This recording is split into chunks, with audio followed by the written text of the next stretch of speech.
L'été continue dans nos stations balnéaires et vous êtes aussi nombreux à déjà réserver vos vacances d'hiver. Là aussi, vous voulez vous faire plaisir. États-Unis, Tahiti, île Maurice, Tunisie, les tours opérateurs enregistrent une explosion du nombre de réservations. Aurélien Fleureau, plus 40% par rapport à l'année dernière, rien que ça.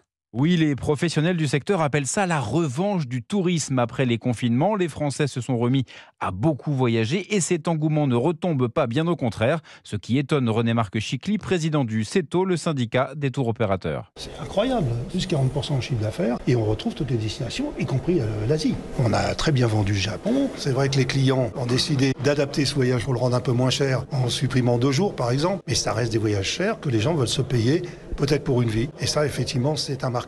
L'Asie, portée également par la Thaïlande ou le Vietnam, est en hausse de 115% sur un an. Des réservations plus tôt dans la saison, non pas pour chasser la promotion, plutôt pour se garantir un certain niveau de prix, précise Raouf Ben Slimane, président du tour opérateur Au Voyage. Les Français ont constaté que les prix évoluaient à la hausse dans la mesure où ils réservaient en dernière minute, à cause notamment de la hausse des prix de l'aérien. Plus de voyageurs, mais une dépense par passager stable à 2 300 € en moyenne. Aurélien Fleureau du service économie d'Europe 1.